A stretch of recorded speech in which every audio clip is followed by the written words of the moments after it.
When a young woman is deep asleep, she hears a voice in her head say, "Defend yourself!"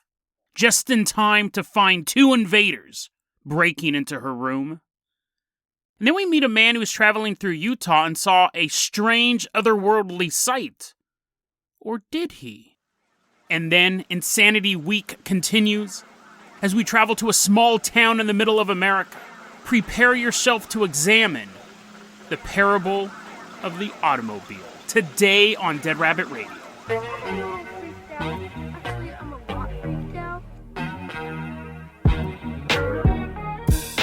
Hey everyone, welcome back to another episode of Dead Rabbit Radio. I'm your host, Jason Carpenter. I'm having a great day. I hope you guys are having a great day too. Buckle up. This is another weird one. First off, riding into Dead Rabbit Command on the back of a gilded gopher. It's our newest Patreon supporter, Jizz Leopard. Everyone give a round of applause to Jizz Leopard.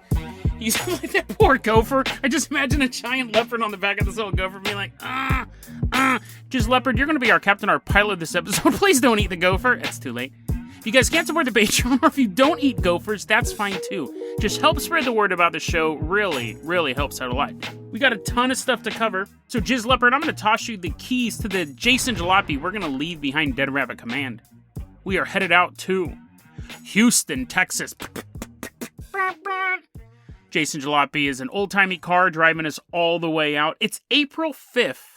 1993. We're in Houston, Texas, and there's this young woman. She's sleeping in bed. We don't have her name. We'll call her Michaela. In the middle of her dream, she hears a voice yell out, "Defend yourself!" And she wakes up to an empty bedroom. So she doesn't really, maybe it's just her head. I mean, that's usually where dreams are, but maybe she was just imagining it. She wakes up, she's in this room by herself for just a moment. And then walking through the walls, just phasing right through, she sees two gray aliens. She's panicking, obviously, and one of them begins to approach her, is getting closer and closer to her. And she remembers, she's thinking, what am I supposed to do? What am I supposed to do when someone attacks me? Defend yourself. She remembers that. That was it. That's the reason I had the dream. She reaches out and she grabs this gray alien's head. And she grabs on to its big black eyeball.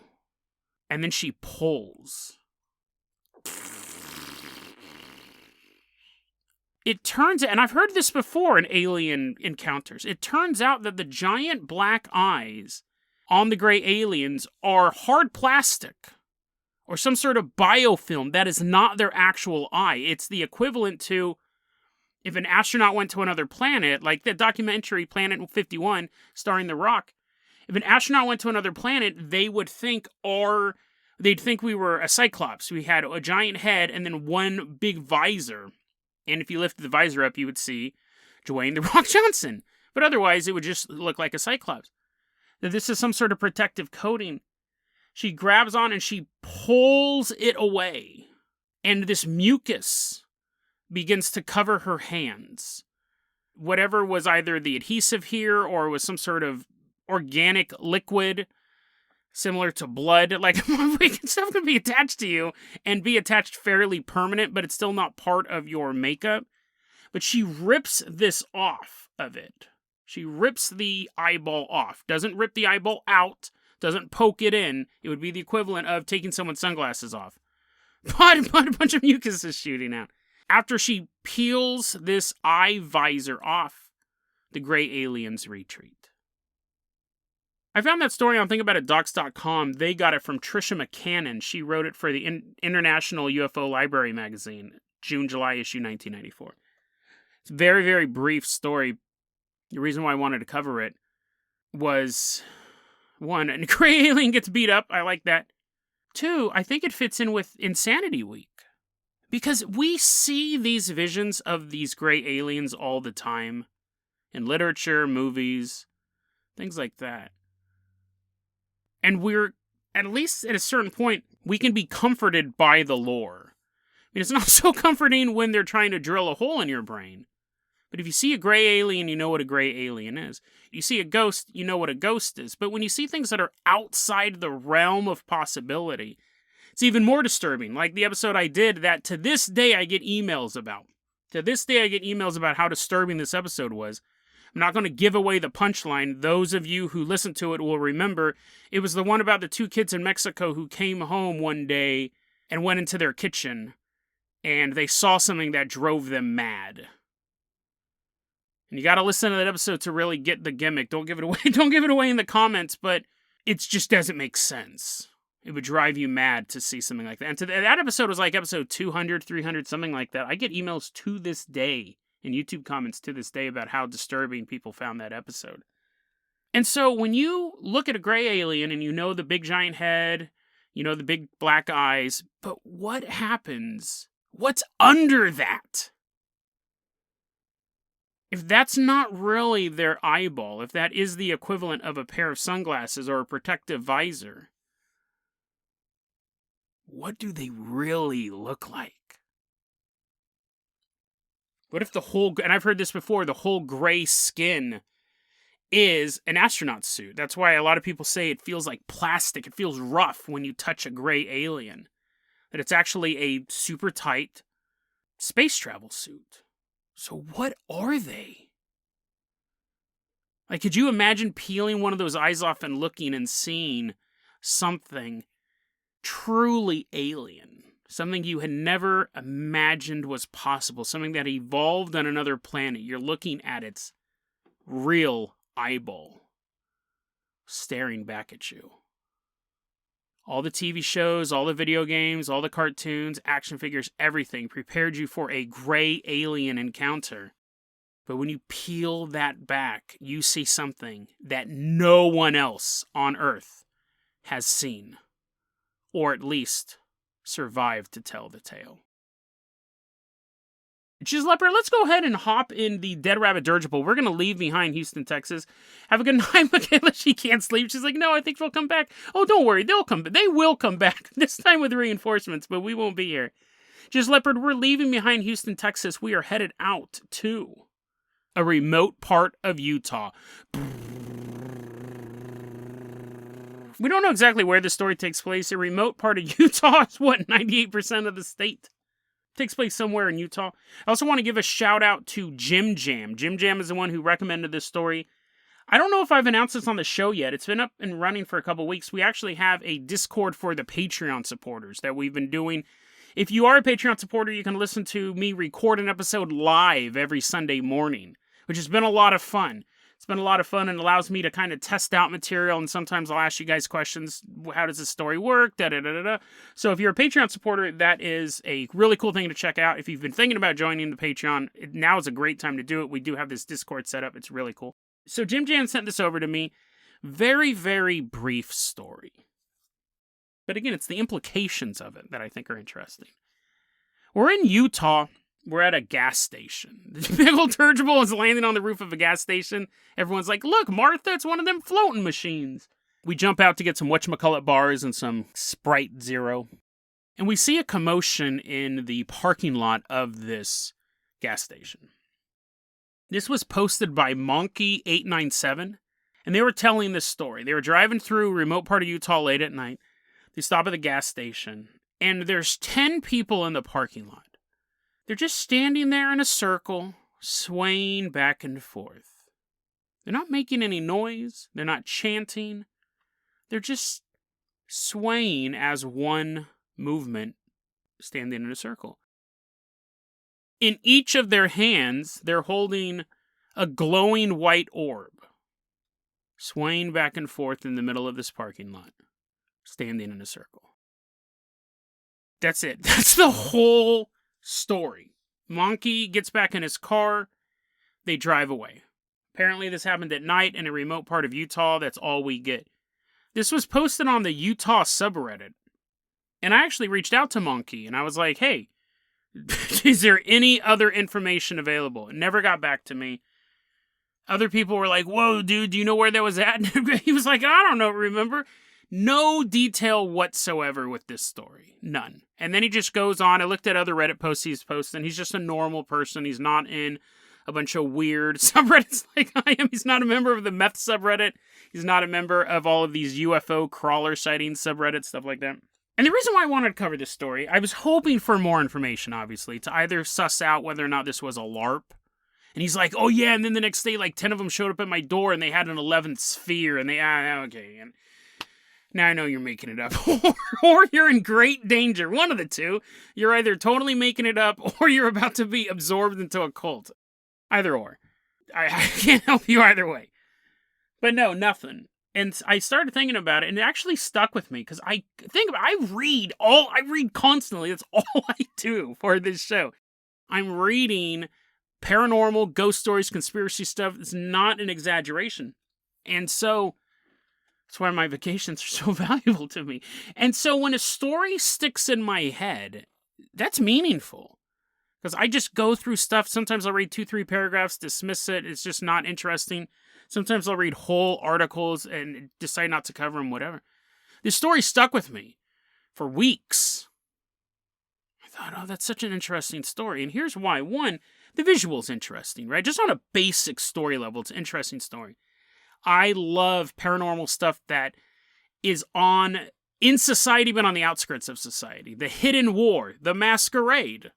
As a Vampire the Masquerade players know very well, it's this idea that right next to our reality, there is a shadow reality, something else going on.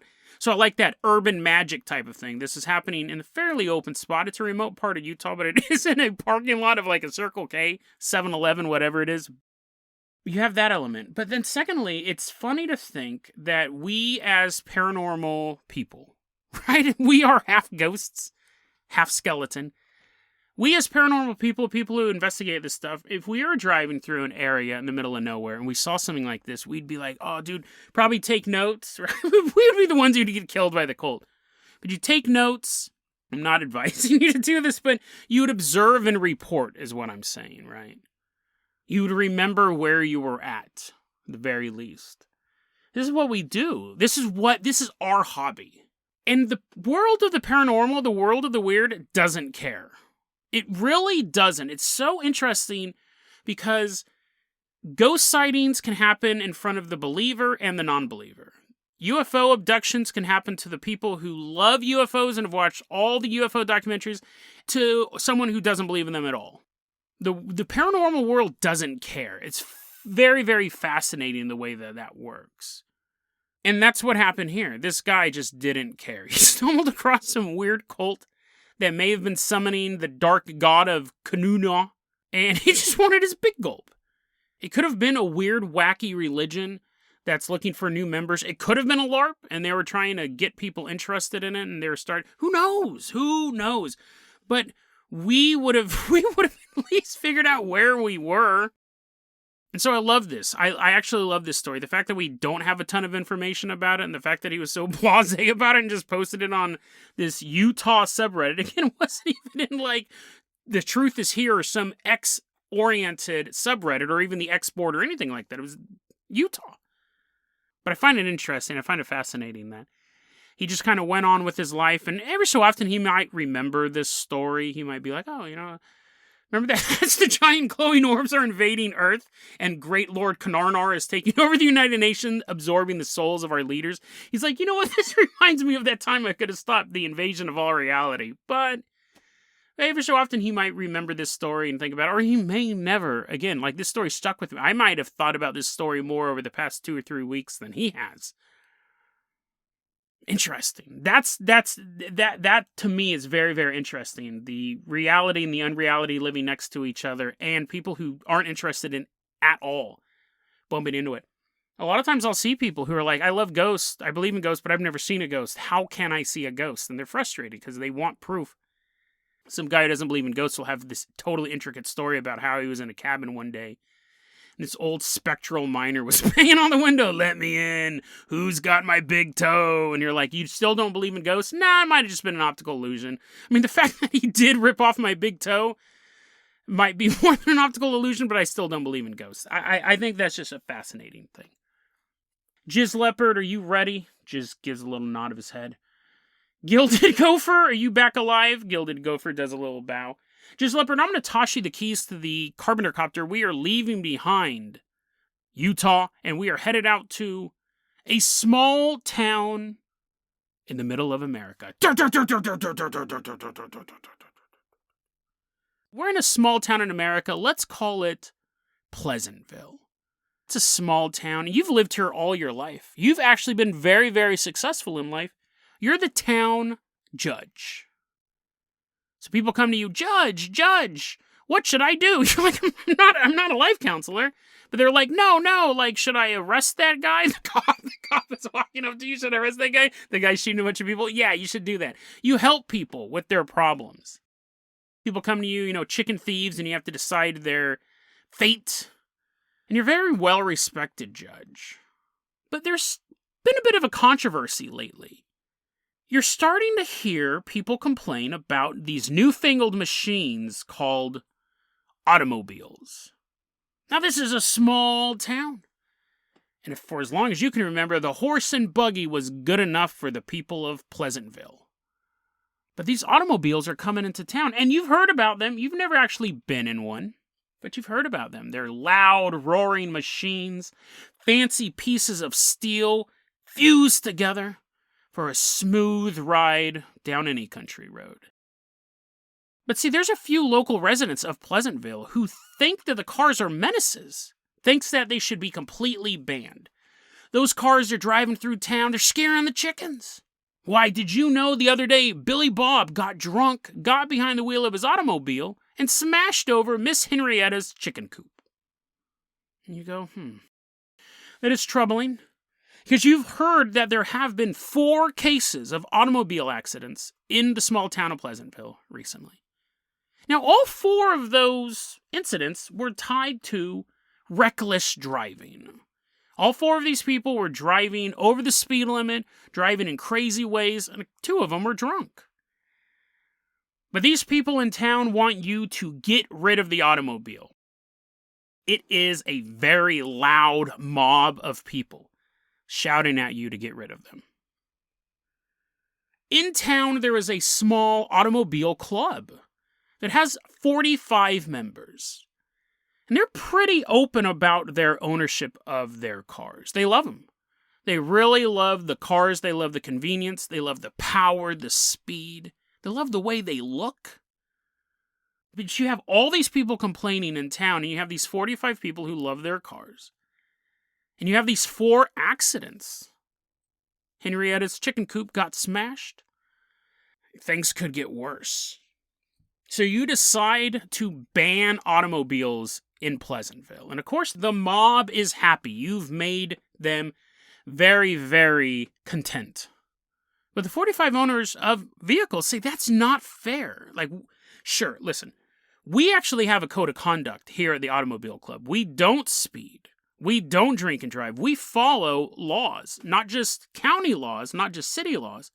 But we've made up laws for ourselves to regulate our behavior in these automobiles. And you say, listen, I got 4 accidents already with these automobiles. They're too unpredictable. Who knows what damage will come from them? The leader of the Automobile Club goes, well, think about this. What if we had our own roads to drive on? What if we had our own private roads that we drove on? We could drive them around our own property. You wouldn't even have to worry about them. If you're worried about people causing accidents, we wouldn't even be on the roads. We wouldn't make horses more skittish. People wouldn't be jumping out of the way. Just let us drive on our own property. You say no. The people have spoken. The majority of town have spoken. You are not allowed to operate your motor vehicle in the city of Pleasantville. The leader of the Automobile Club says, I understand, but it's going to be hard to regulate this.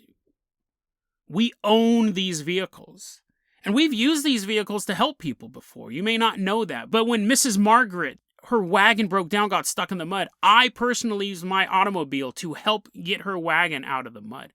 I've also given people rides in town when they don't have a horse and buggy, and you say, listen, I've already made my decision. Automobiles are illegal in this town.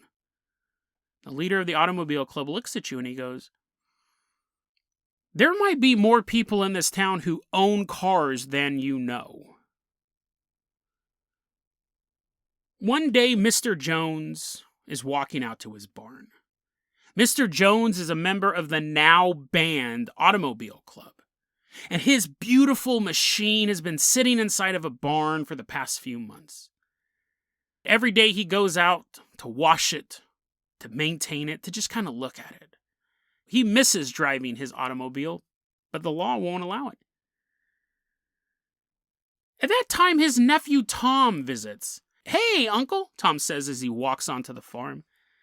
Mr. Jones turns around and goes, my favorite nephew, Tommy, you're here to hang out with me for a while? You betcha. I'm going to help you with chores and all sorts of stuff. And my voice changed to be more like a child. And Tommy is helping out Mr. Jones doing a bunch of chores. But at one point, Tommy goes into the barn and he sees this automobile. It's not covered up by a tarp or anything because Mr. Jones had been working on it that morning. Tommy, his eyes... What is this? Is this one of those automobiles I've heard so much about? It is, Tommy. Can I get a ride in it? This would be so amazing. It'd be the bee's knees. Mr. Jones goes, I'd love to give you a ride in this machine, but automobiles are illegal. It would not be right for me to give you a ride in this car. Aw, shucks, Tommy says. But what if we just drove around on your property? No one would know. Mr. Jones thinks about it for a while, and he goes, well, I have wanted to use my car for a while. It's just been sitting here. 2, you would love to ride in the car, obviously. You betcha. Yeah, sure, Tommy, get in. Let's go for a ride. But only on my property, on my legally owned property.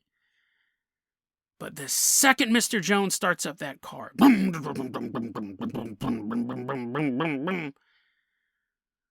McHaggerty in a farm not too far away hears the vehicle. What? The busybody says.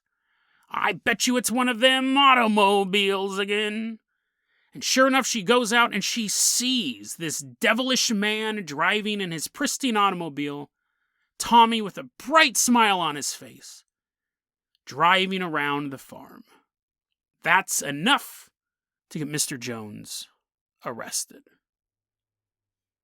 When the authorities show up to arrest Mr. Jones, Tom is trying to intervene. No, you don't understand.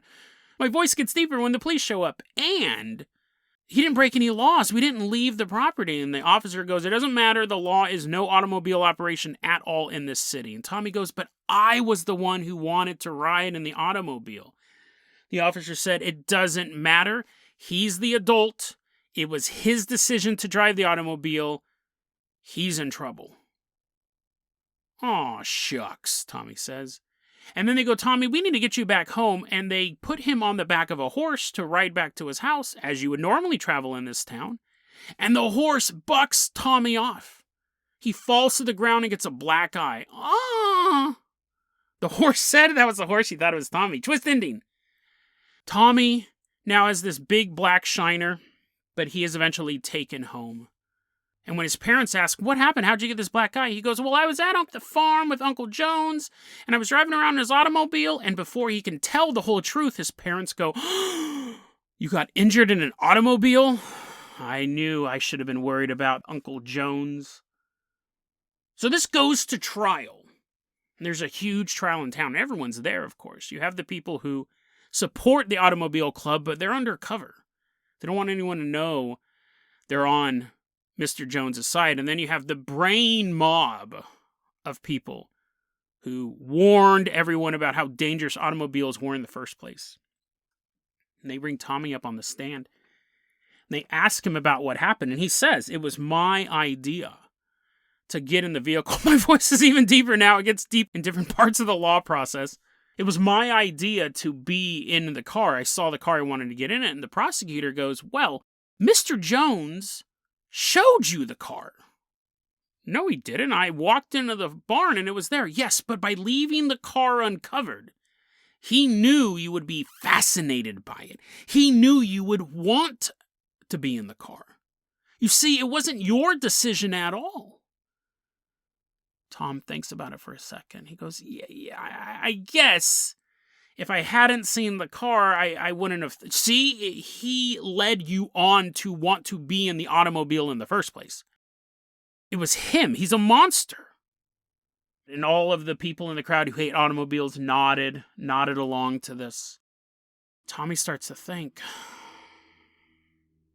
maybe he did lead me on. Now remember, you're the judge of town, and you're sitting, you're the judge for this trial. I didn't say that. Did you think you're in the audience? No. You're actually the judge of this trial, and you're sitting there, and you are hearing this, but you also see what just happened. This prosecutor, this very clever county prosecutor that you've seen in hundreds of cases, just got that boy to admit that he might have been tricked into getting in the automobile. And you register that. You go, that's interesting. Like, does the boy really regret it? Or did the boy really want to ride in that automobile of his own volition?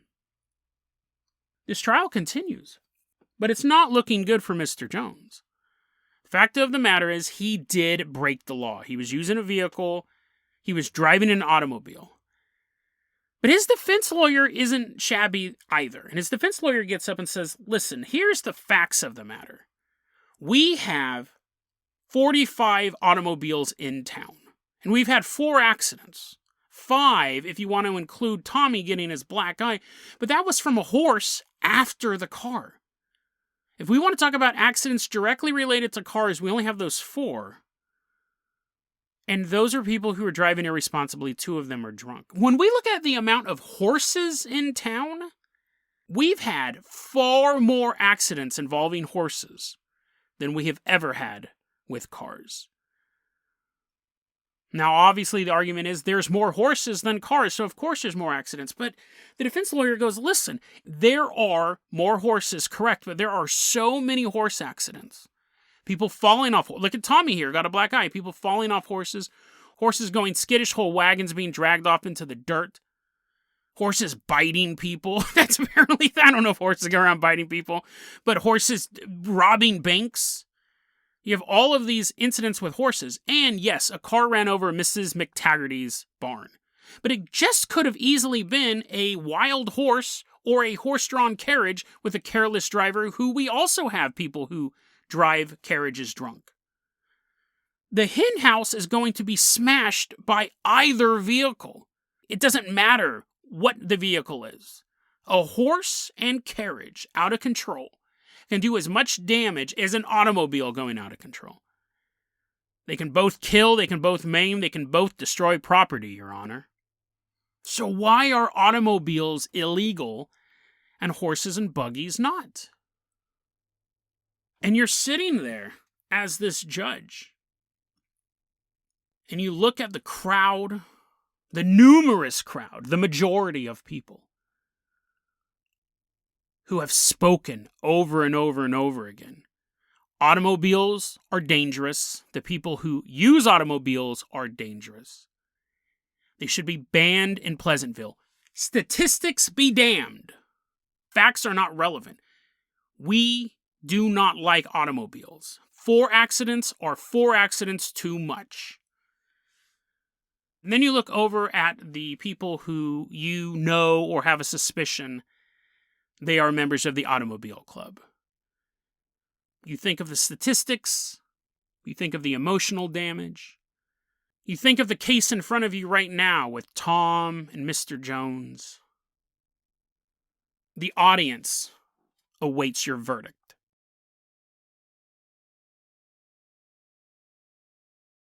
This is what's known as the parable of the automobile. It was written by an anonymous author named Encephalon back in the year 2000. It was published on a website known as the North American Man-Boy Love Association, aka NAMBLA.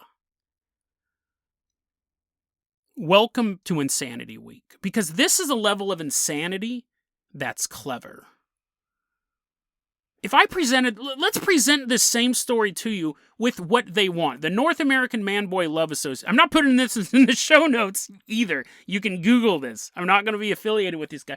I actually found this because I was going to do a story about this insane politician who had all these really, he actually was tried running for like office in Virginia or Washington, D.C., I'll put his stuff in the show notes. I'm not going to cover the whole story. It's too gross, but he was grosser than this, grosser than what we're about to discuss.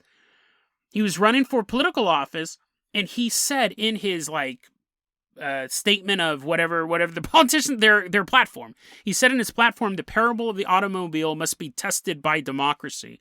I go, what's that? And then I spent an afternoon, that's a very, very, very long story. I condensed it and made it flow a little bit better. I kept the core of it. This politician was eventually arrested trying to get a 12-year-old girl on a plane flight from California to D.C., and she was wearing a wig, or he was wearing a wig, or they were both wearing wigs. Now he's in prison for 20 years, which is where he belongs. But on his political platform, he just had all this craziness, and he had this thing about the parable of the automobile must be tested by democracy. I go, I gotta see what this is. I gotta go down this rabbit hole. So let's break down what they're saying, because now that you know, for those of you who stuck around here, why is Chase just telling this old-timey story? The Automobile Club of 45 members in this small town, 45 dudes. If you knew, sure, if you live in a big city, there probably are at least 45 active pedophiles. But if you lived in Pleasantville, if you lived in some tiny little town, and there's 45 of them. So anyways, in this small town at the turn of the century, there's 45 boy lovers. This episode's not getting monetized on YouTube. There's 45 boy lovers. And that's what the Automobile Club represents. And all these people the whole time who were complaining about how much damage they caused and how they were horrible, they were us. They were normal people going, dude, you can't be doing that. What are you doing with those kids? And they go, no. Those 4 people you arrested, they were breaking our rules. See, those were rogue child molesters. Those were the bad ones. See, we do it with love. That's why we put love in our name. Disgusting. I don't know how much I want to break down this story, but that's their logic. That's the insanity of this. And I could see a member of NAMBLA reading this and being like, oh yeah, man, this is right. Like, we get treated like we're ostracized if you look at the facts. But the facts don't make, first off, no one's ever used a child to pull a buggy, to pull a carriage out of a ditch. That doesn't make any sense at all, right? None of that stuff makes sense. 2, the comparison to, you can get just as injured on a horse as you can in a car. No, right? Because one of them, the horse, represents traditional consensual sex between adults. And whether it's one adult or it's polygamy or group or whatever, it doesn't matter. They're consenting adults. You can have a whole wagon train. Doesn't matter. And if a couple people get injured in that would suck for them, obviously. I'll probably do an episode on it. But that's the horse and buggy, whether or not they're smashing over Mrs. McCartney's in-house.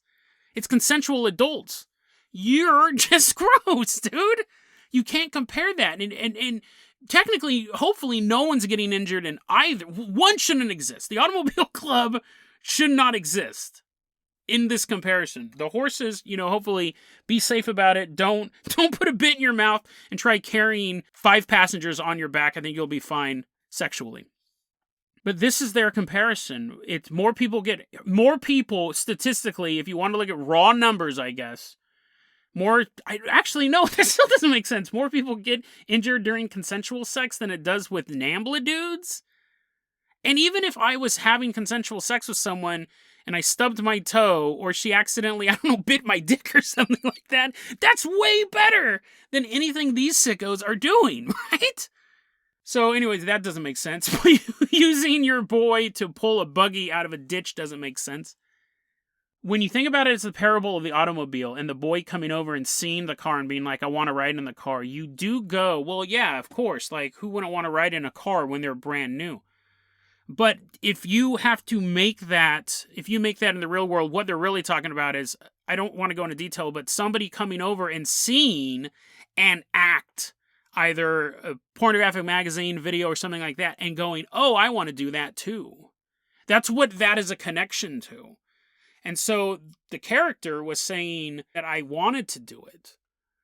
And they're saying, no, he showed you material that made you want to do it. Did you guys know there's a Spider-Man comic along those lines? It's technically canon. I think it's actually a really important comic book. It turns out Peter Parker was molested as a young boy because of something like that. And that happens. It happens to a lot of boys. It happens to a lot of girls. It happens to a lot of boys. And I think with boys, we dismiss it. We don't talk about it. So it's more hidden. But it happens to everyone. Not everyone statistically, but it happens to a lot of people. It's not something that you need to be ashamed about. It is something that you talk to people you feel comfortable with. But yeah, that happened to Peter Parker. He came over to some guy's house, and the guy showed him some magazines. And then Peter Parker got molested. And I know, like, people have joked about it in the past. I think that's really important. Because there are a lot of young people, not just young men, but a lot of young people who could read that comic book and go, oh, like, it's not that it's not a big deal, but it's something that you can get through. Something you can get through and get past and thrive. But anyway, so that was that corollary there. This story doesn't have any crazy, fantastic ending. It doesn't have any horror ending or anything. I can't make up anything creepier than what we just read. So we're just going to end it like this.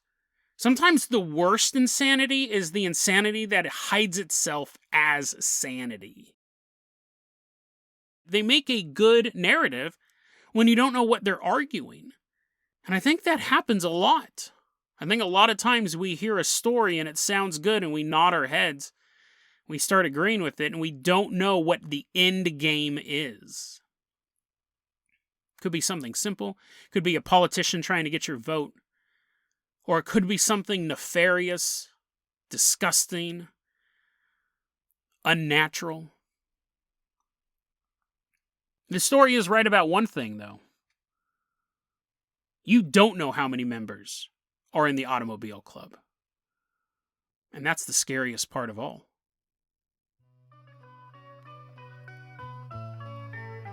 DeadRabbitRadio@gmail.com is going to be your email address. You can also hit us up at Facebook.com/DeadRabbitRadio. Twitter is @DeadRabbitRadio. Dead Rabbit Radio is the daily paranormal conspiracy and true crime podcast. You don't have to listen to it every day, but I'm glad you listened to it today.